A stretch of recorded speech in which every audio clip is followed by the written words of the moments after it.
अगर कोई पेशेंट आता है कहता है कि अभी 1 महीने में मेरा इतना वज़न गिर गया, वो डेंजरस कंडीशन, रेड फ्लैग है। उसके बाद लास्ट फिज़िकल एग्जामिनेशन कब करवाई उसने, उसकी डेट और उसके रिज़ल्ट्स क्या आए हैं वो पूछने हैं आपने। उसने मेडिकल टेस्ट करवाए हैं पहले कभी, वो किस डेट को करवाए हैं, रिज़ल्ट्स क्या आए हैं। ट्रीटमेंट पहले कोई लिया या मेडिकेशन किस डेट को ली है, किस किस टाइप की मेडिकेशन ली है या ट्रीटमेंट और इफ़ेक्ट्स क्या है उनके। मेजर इलनेस कोई उसकी पहले रही हो, ठीक है, वो पूछना है। हॉस्पिटलाइजेशन रही है उसकी, ऑपरेशन एक्सीडेंट वगैरह। फिर आप लाइफस्टाइल से रिलेटेड पूछते हो, स्लीप का, कुछ पेशेंट तो रात की जॉब करते हैं वो, ठीक है, उनमें ऑब्वियसली वो एक हेल्दी चीज़ नहीं है। डाइट, ड्रग, इसमें कॉफ़ी भी एक ड्रग है। एक्टिविटी लेवल भी पूछते हो पेशेंट का। चलो, तो ये चीज़ें जब आप पूछ लोगे तो आपने उसकी पास्ट मेडिकल हिस्ट्री कवर कर दी है। अब आपने उसकी पर्सनल हिस्ट्री पूछनी है। पर्सनल हिस्ट्री बड़ी इंपॉर्टेंट होती है। कुछ लोग होते हैं उनका पर्सनल हैबिट कुछ इस तरह की होती हैं जो प्रॉब्लमेटिक होती हैं उनके लिए, जैसे कि ऑक्यूपेशन, जैसे उनका ऑफिस वर्क है, कंप्यूटर वर्क है तो हाई रिस्क होता है उनका कार्पल टनल सिंड्रोम का, डिकोर्बियन टिनोसाइनोवाइटिस का, और नेक पेन का। बैंकर्स होते हैं, बैंकर्स में हाई रिस्क होता है हैमस्ट्रिंग के टाइट हो जाने का, ठीक है। ये कुछ कंडीशन बड़ी ऑब्वियस होती हैं, इसलिए हम ये बातें पूछते हैं। Recreational activities, psycho social status. क्या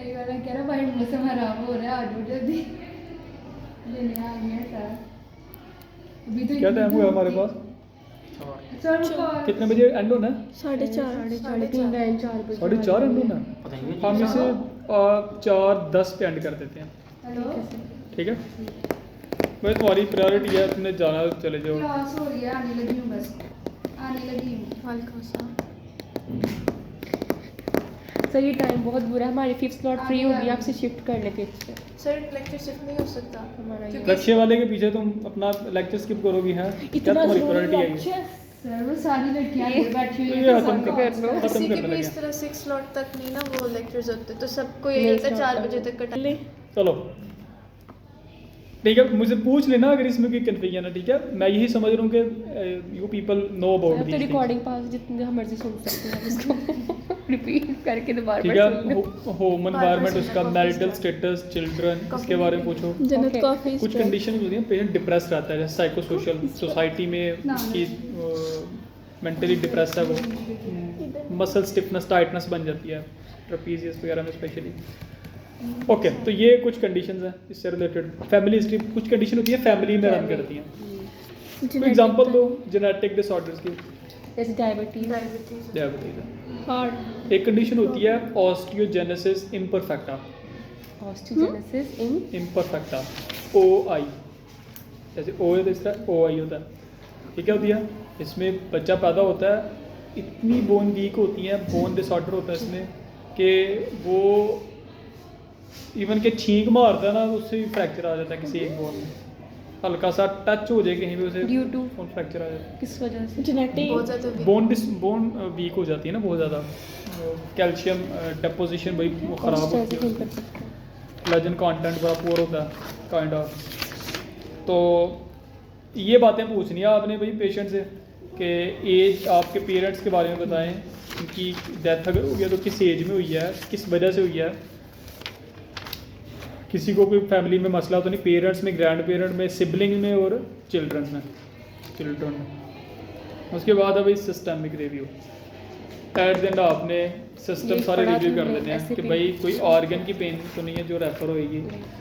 तो क्योंकि कई दफ़ा होता है थोरेसिक रीजन में जो इंसान ना कोई नर्व इम्पेंज हो ना थोरेसिक लेवल पे, तो उसकी पेन फिर आती है यहाँ, सारी नर्व्स इधर ही आते हैं सामने, उसकी पेन फिर चेस्ट पे फील होती है और वो मिमिक करती है एंजाइना को, हार्ट पेन को, ठीक है। तो अगर आपने सिस्टमिक रिव्यू किया हुआ है कि भाई हार्ट तो क्लियर है, फिर थोरेसिक में ही इम्पिंजमेंट है। बैक का इशू होता है और फ्रंट पे इसकी चेस्ट पे पेन है।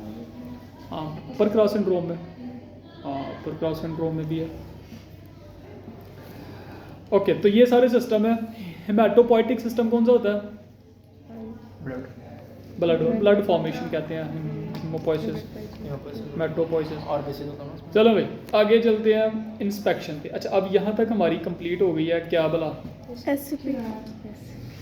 हाँ हिस्ट्री हिस्ट्री कंप्लीट हो गया। अब आपने क्या करना है, इंस्पेक्शन करनी है, देखना है किसका डिपार्टमेंट है इंस्पेक्शन का, कौन सी जॉब है जो कि जिसका नाम है इंस्पेक्शन पे, इंस्पेक्टर। इंस्पेक्टर, ठीक है। तो ये क्या मैंने कहा क्या पूछने आपको कौन सा डिपार्टमेंट है। इंस्पेक्टर की तरह देखना है, ठीक है। तो क्या देखोगे आप, स्टैटिक में पेशेंट को देखोगे, उसका पोस्टर ठीक है, स्टैटिक में देखोगे, सिटिंग स्टैंडिंग लाइंग में, फिर आप उसे डायनेमिकली भी इंस्पेक्ट करोगे, चलते फिरते, टेस्ट के दौरान, ठीक है, एक्सरसाइज के दौरान। गेट वॉक में चेक करते हाँ, हैं। तो बेसिकली ये चीज़ें आपने इंस्पेक्ट करनी थी। पोस्चर देखना होता है, शेप उसकी, स्किन, एडीएल्स, असिस्टिव डिवाइसेस तो नहीं यूज़ करता था, ये सारी इंफॉर्मेशन आपको आइडिया देती हैं डायग्नोसिस का। सर एडीएल्स का फुल फॉर्म चलता कैसे है get, ADLs is activity of daily living. भूल गई सुनने। एक होती है सर ने तो याद करा। IADLs, होती हैं instrumental activity of daily living, जिसमें हम रोज़मर्रा कोई इंस्ट्रूमेंट यूज़ करते हैं, जैसे कार का दरवाज़ा खोलना, फ़ोन यूज़ करना। आपने पढ़ाया सर जाऊँ हाँ, हमने पढ़ा हुआ था ये पास। जाओ, चले जाएगा जाओ। ओके भाई, पैल्पेशन, फ्रॉम हैंड्स। तुम टेंशन ना लो, वो नहीं जाएगा तुम्हें छोड़ के। अच्छा भाई, पैल्पेशन है। अब आपने देख लिया, अब आपको जरूरत पड़ी है कि ये चीज़ मैंने देखा, मैं टच करके देखना चाहती हूँ, ठीक है। तो पल्पेशन में आपको सुपरफिशियल टिश्यूज़ को भी पल्पेट करना है, डीप को भी पल्पेट करना होता है, और हर पोजीशन में आपको पेशेंट को पल्पेट करना है। सिटिंग में, वेट बेरिंग पोजीशन में अगर आपने पेशेंट को पल्पेट किया, जैसे स्टैंडिंग या सिटिंग है, तो फिर उसे नॉन वेट बेरिंग में, लाइंग में भी पल्पेट करो स्ट्रक्चर को। पल्पेट करके आप क्या आइडिया करते हो टिश्यू के इन करेक्टरिस्टिक्स का, टेम्परेचर का, पल्सेस का, थिकनेस, मेट्रिक, क्रैपिटस। क्रैपिटस क्या होता है, हम बताएंगे। जॉइंट में से साउंड्स आती हैं कड़क कड़क की, मॉइस्चर, ठीक है, टेक्सचर, टेंडरनेस। टेंडरनेस क्या होती है, पेन ऑन टच, ठीक है। क्या कह रही तो किन किन स्ट्रक्चर को आप पल्पेट, अच्छा अच्छा किन किन स्ट्रक्चर को आप पल्पेट कर सकते हो, वो ये लिखे हैं, नर्व्स को, फैट को, मसल को, tendon, ligament, capsule, fascia joint. Blood vessel कोई एग्जांपल दो नर्व को पल्पेट करने का। रेडियल ये ब्रेकियल। रेडियल वो है नहीं नहीं, इसमें मैं क्या पूछा, हमने नर्व का पूछा है, नर्व को पल्पेट करने का। ये ना एक इधर थी ना और वो आर्टरी थी। वो है आर्टरीज की है वैसा हमें तो है। आर्टरी से किया Blood सर। नर्व के सर हमें Nerve। तो आर्टरीज का पढ़ा। अभी नर्व पूछ रहा और हूँ। वो जो 12 cranial nerve पड़ी वो वाली, ये वाली। नहीं नहीं कहा। अच्छा, यहाँ पे mid cubital carpal tunnel syndrome होता है ना, जिसमें Yes, yes. मीडियल Medial, अच्छा, नर्व medial होते हैं, होते हैं। तो आप उसे यूं करते हो, टैप करके उसके पाथवे में चेक पल्पेट करते हो, इसे कहते हैं टिनल साइन। टिनल Renal sign।